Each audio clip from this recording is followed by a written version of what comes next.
sorry, can I just put an objection in straight away? My intro didn't take 10 minutes, and I don't have doctors hanging around and so on, unlike my people here. So my apologies, lads, if you're stuck with me at the end, you know. Sorry, can I come in there for a minute? That's because we all know him. That's all right, yeah. Licking will get you nowhere, President. Anyway, look, I'm very conscious you've had a long day, and you know you're edging your seats, and that's only human nature. You're here on your day off and so on. So I'll be very brief, but I just want 10 more minutes of your time, if I can, please, and then we'll send you home. First of all, can I just number one, thank yourselves for coming. I don't think we've had as big a gathering of clinical nurse managers in my time with the organisation. And it's great to see you come. The Executive Council have put this initiative together, and this, if you like, is the second step of that. We had the workshop, so we're all very conscious. You know, your backs are broken during your work, and you have lives outside it, and you've come today. So thanks a million for doing that sincerely. Secondly, before I finish and so on, I know Claire did it now, but just to thank all of the people who came along today: Alwyn, Peter, Geraldine, Philip, Siobhan, and Maura, and so on, for coming along. I think, to a certain extent, this is needed to be a kind of a catalyst, because I'm always wary, colleagues, and you know how much I love the profession that we're in and the profession that you do, but I'm always wary that we're very good at times of kind of identifying the problem and talking about the problem, but somehow we leave it to somebody else to solve the problem, and so on. And one of the things the Executive Council is very determined to do is that we move, if you like, into a new phase about all of this. I mean, the lads all came along today and from different perspectives gave the reality.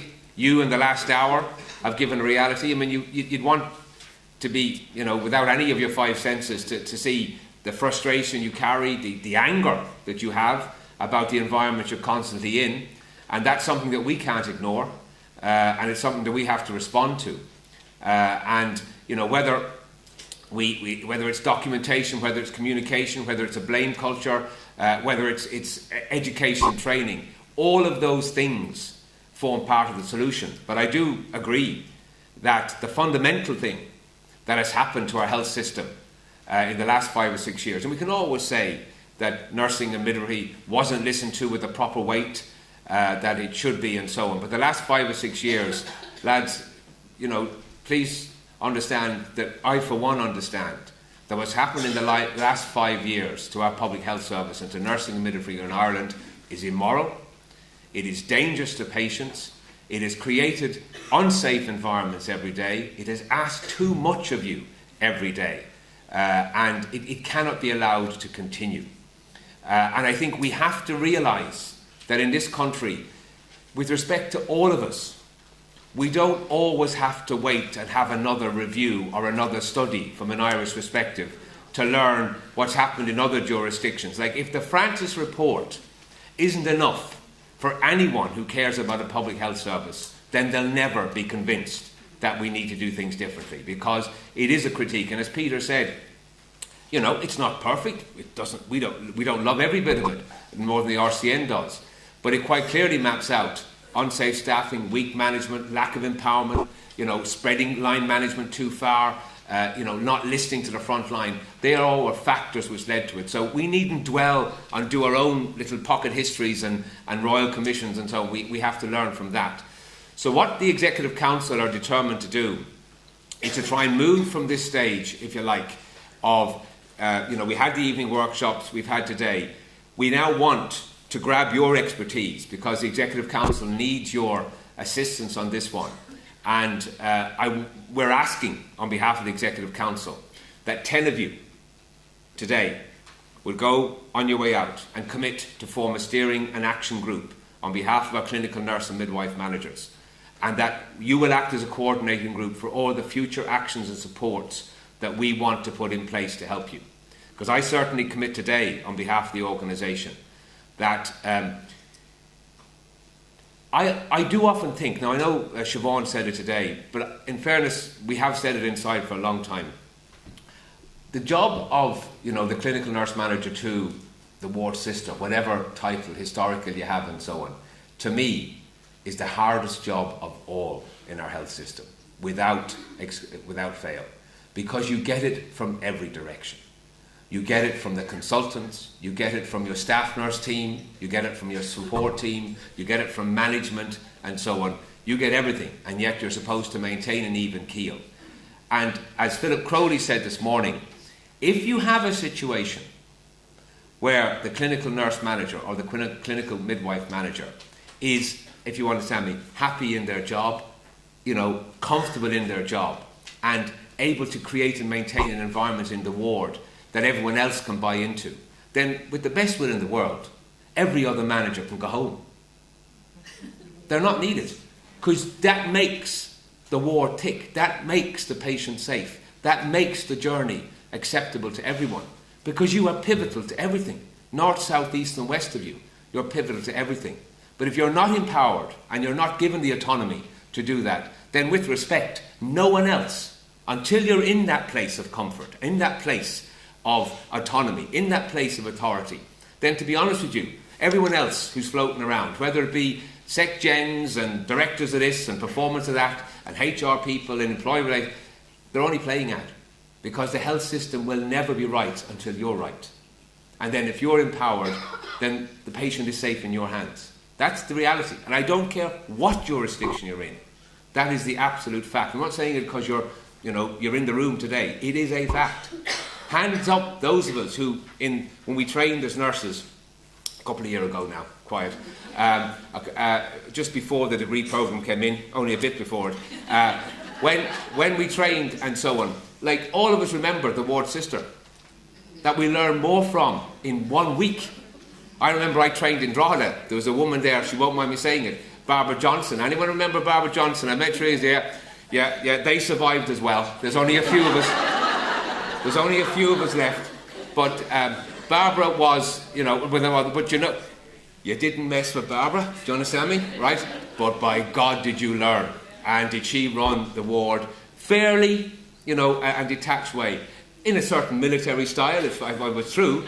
But, I'm not saying that's modern, but all I'm saying is it was a good ward, and the patients were safe on that ward, because the ward sister was the boss, and was empowered and could determine staffing levels to an extent and all that. So our job, what we want of you is 10 of you to come forward.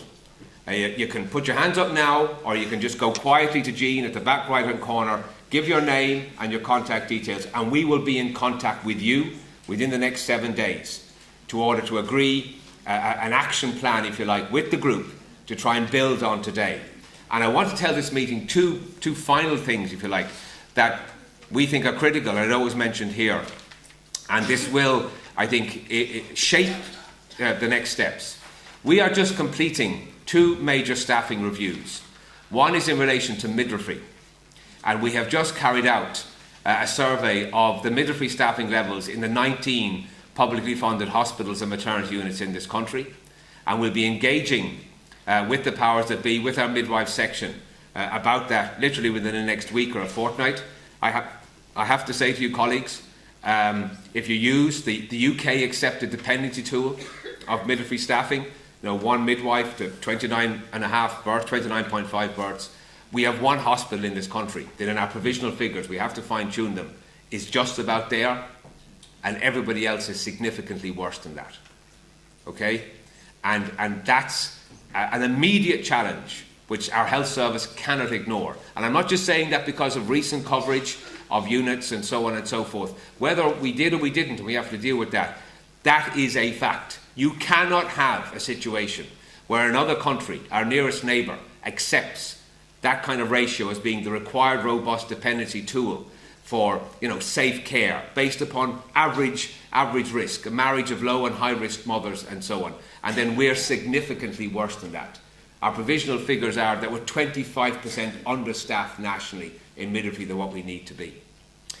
And after that, we have also just done, courtesy of the Executive Council, and I thank the Executive Council for that, a survey of 120 odd wards and units around the country, a staffing survey, to find out what was in the mornings, the afternoons and night, and what the skill mix was in those wards at night.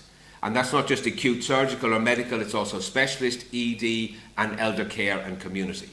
So we're now drawing those figures together. We obviously have to validate them and so on. So I'm not going to say what they are, but certainly to use Peter's argument, there is no doubt that if you want to improve your health service with one fell swoop, mandatory staffing levels that are guaranteed in a uniform, consistent manner is an absolute essential plank of that. And as Peter said, in Australia and in America, they have, and there is no doubt, the patient journey, length of stay, level of readmission, level of cross-infection, all of those things have dropped. And we've got to get there. And the INMO is certainly determined, and Peter knows I'm going to say, we'll work like hand in glove, sister and brother, with the RCN and lean on each other. They're a bit bigger than we are, but they can lean on us when they want. We'll be singing at 6 o'clock next Saturday evening, by the way, lads.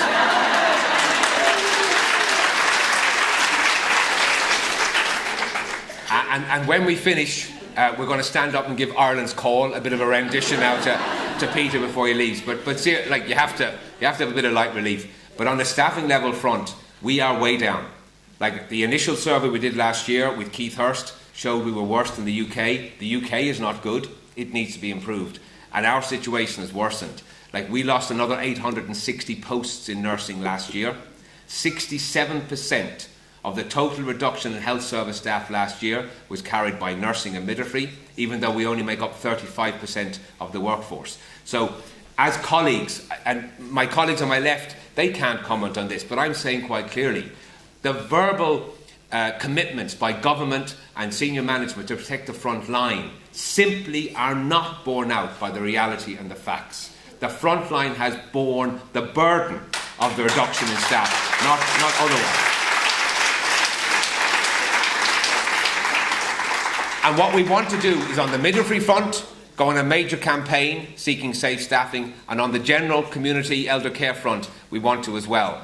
But we need your help. So we need 10 of you now. When you're coming, talk to each other. I want you to do this. The Executive Council needs a steering action group to move this on from this kind of environment to certain definite actions. And at the annual conference in May, we hope to have our colleagues from the New South Wales Nursing and Midwifery Association over, who succeeded with their 1 in 4 campaign about 1 nurse to 4 patients and so on, and that's really delivered.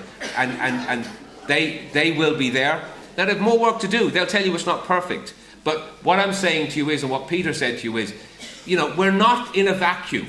Other health systems have learned and have got things better. We have to learn from them, and today is a start in that journey. So I can assure you, the Executive Council and ourselves, we have done an awful lot of homework on the staffing levels. We will be going public with that homework in the next month or 6 weeks. The annual conference will be about that. But we need definite actions from yourselves. Like, what more supports do you need? What other educational and professional development support do you need in terms of documentation, educate? We don't mind providing them. We just have to make sure that they hit the right buttons with you. So listen, 10 people, please, give their names to Jean at the back. Thank you again to our colleagues here, to everyone. But most of all, thank you for coming today. Thank you for what you do. And wherever else people forget about what you do, I can assure you the INMO will always be standing beside you. Thank you very much. Safe home.